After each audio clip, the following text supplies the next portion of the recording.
It's time for the 1430 Connection on 1430 WNAV and 99.9 FM, spotlighting news, newsmakers, and important community issues. Now, with this week's edition of the 1430 Connection, here is WNAV news anchor Donna Cole.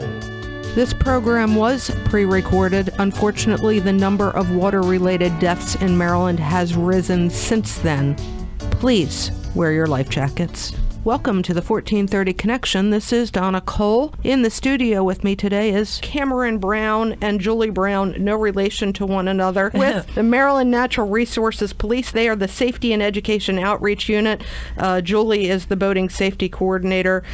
Cameron, you do a lot of everything, yeah? That's correct, yes. Thank you for joining me today. Sure, thanks for having us, definitely. So here's the deal. We're located on the Chesapeake Bay. Our state has a lot of water from mountains to the Atlantic Ocean, with lots of water in between, and we've seen the roughest as far as fatalities start to the season in recent history. Yeah, correct. Yes. It's not through lack of education, Julie. It's not through lack of education. It's not through lack of giving out life jackets to kids at events. What can be done? I wish I could have the magic bullet for the answer there, but what we just need people to focus on is being educated while they're out there on the water. Know that taking a boating safety class is imperative.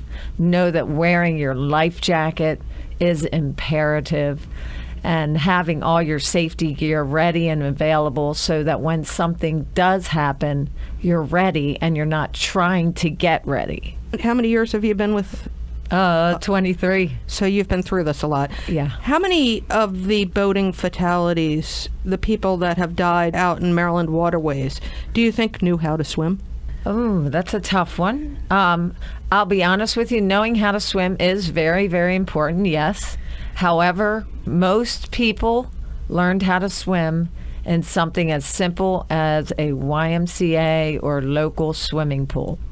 It's totally different when you're out there on the waters of the rivers and the Chesapeake Bay. And that's kind of the point I'm trying to make. Yeah. It doesn't mean just because you know how to swim. No. It doesn't even mean that if you're an Olympic athlete, absolutely, that you're going to survive falling into the bay when your boat's gone fast, when you've hit something, and Cameron, and panic. Water temperature, tides, current will pull you. You could be a great pool swimmer, but if you get into a tide situation, it's like riptide at the beach.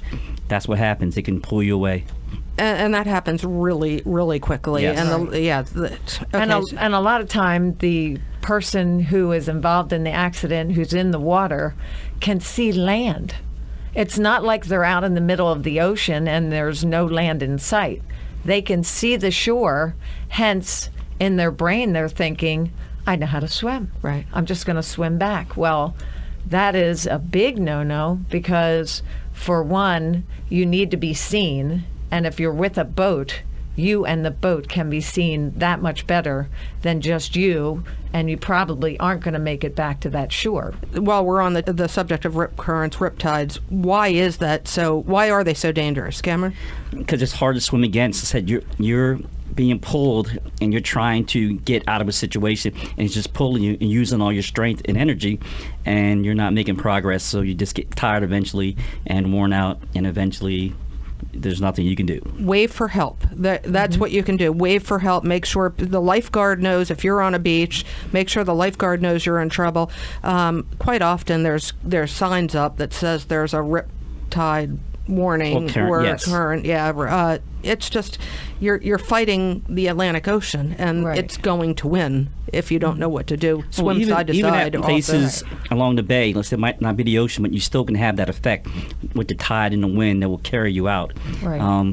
The Bay Bridge swim, you have a lot of swimmers who are conditioned to swim 4 miles, still have issues trying to get across because they get to center span or areas where the tide is just really bad. Ripping. When the current, yes. Yeah, and next thing you know, the ending point of the swim ends up being halfway down Kent Island because all these swimmers get pulled by the current. Right. So there's an example right there. All right, we're going to take a short break. When we come back, let's talk about peer pressure. It's not just for kids. This is Donna Cole on the 1430 Connection. We will be right back.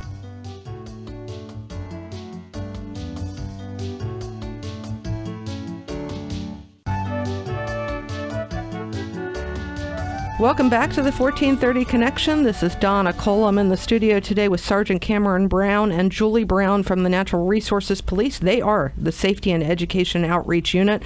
We're talking about the importance of life jackets, peer pressure, and they both gave me this look of, what are you talking about? Well, here's the thing. We live on the Chesapeake Bay, and kids grow up around the water, and they grow up, starting with little boats and move on.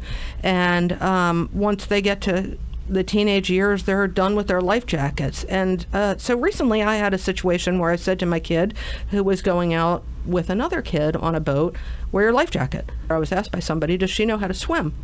And I said, yeah, she does know how to swim. And I said, that has really nothing to do with why I'm asking her to wear her life jacket. So while you both looked at me like peer pressure, yeah, it's coming from both adults and it comes from kids.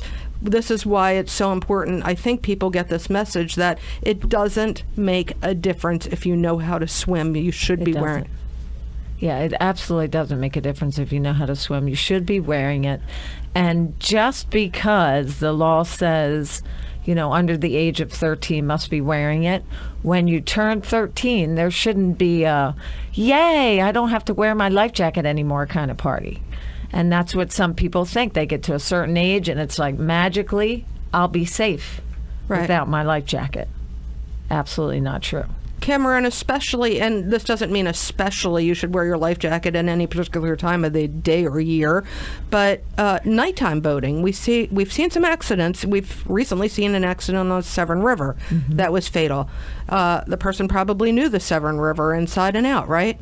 Correct, yes. And like Julie's saying, when you go in that water, it's hard to, like I said, temperature change. Did you hit your head? You could be the best swimmer in the world. You hit your head, doesn't matter. Doesn't really matter. Wear your life jackets. That's the biggest thing. The vernacular changed over the years. So back when I was a kid, it was always a life jacket. And then somewhere along the way, and I think it was Coast Guard maybe, Coast Guard Auxiliary did the PFD. And now we're back to life jackets again. Explain that. Well, it was originally, like you said, it was life jacket for the longest time, meaning in publications and people talking about what it actually was, the device that they were wearing. And then the Coast Guard decided that it might be more professional to call it the PFD, the personal flotation device. So we curtailed things to be focused in that way. And people got the PFD thing, and then came along another acronym, PDF, as you very well know what that is. Right. And so people were saying they're going to wear their PDF on the boat, and well, no, that's absolutely something totally different. And the acronym idea went back to the thought, let's talk about what it actually is. It's a jacket that's going to save your life. So let's refer to it as a life jacket. Now, as I mentioned to you when we were at Sandy Point during one of your press events recently, that life jackets are horribly uncomfortable for me because I've had a lot of surgery on my upper body. And you gave me a what? An inflatable. Which was the most, amazing life jacket I've ever seen because it has no pressure. It is so comfortable. Explain what that is. And that's so wonderful that you say that, because just your example of why it can be so very comfortable for just about anybody. Right. And an inflatable life jacket obviously is as simple as they look like suspenders in front of you, and then they clip down the bottom around your waist.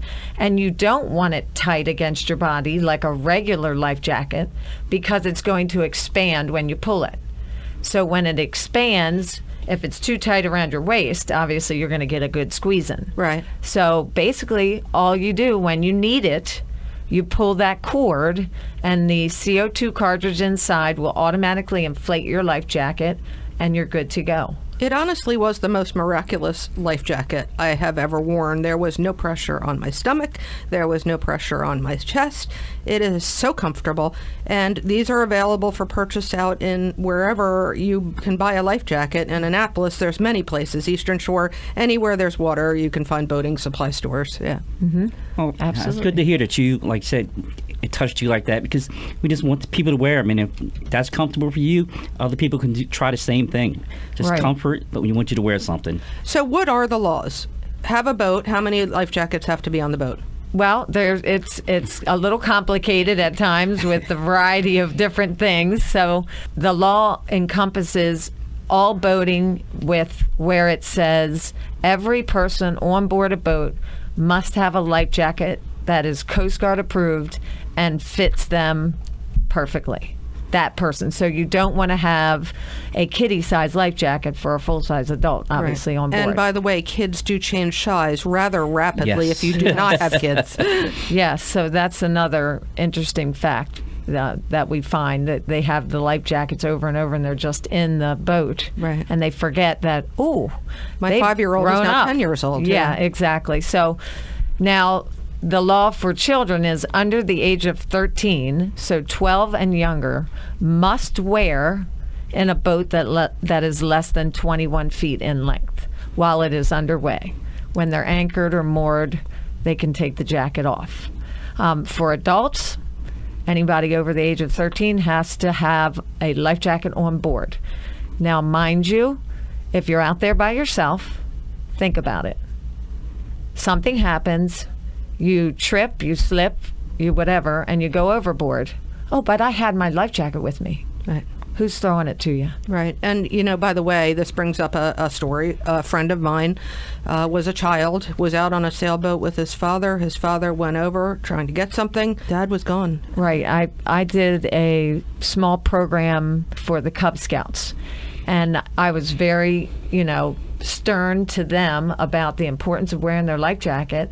And then with the parents all standing behind watching me talk to them, I would ask the kids, I say, well, wouldn't you want to protect your mom and dad and aunt and uncle as much as they want to protect you? Let's try to convince all the adults as well to do just that and wear it, because their life matters to you just as yours does to them. Lives do matter. We're going to take a short break. We'll be right back on the 1430 Connection.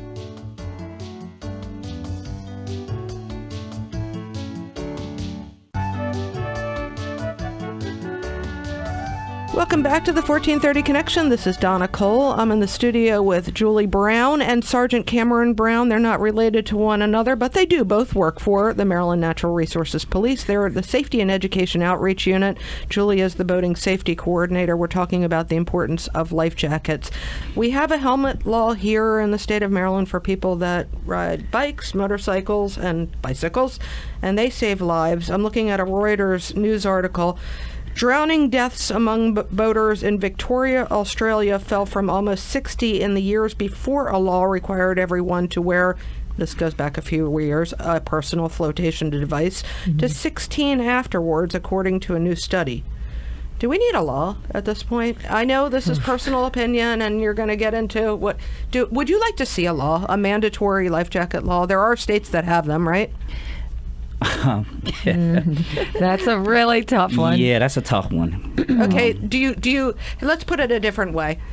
Do you respect the states that have these laws? Do you think that it's a valuable thing, or do you go ahead? Truthfully, in knowing what the statistics are and looking at the statistics showing that boats less than 21 feet are involved in most of the accidents that are out there, Right. I would be all for requiring life jacket wear in certain situations in certain boats, Certain size vessels. And I was going to ask you that. Is this because they're starter boats, maybe? Yeah, Probably no, hard it's to not so tell. much a starter boat, but the under 21-foot boat usually has the less what they call freeboard. Okay. So you're closer to the water in the smaller, sized vessels. Okay. So even if it was 16 feet and under, have to wear.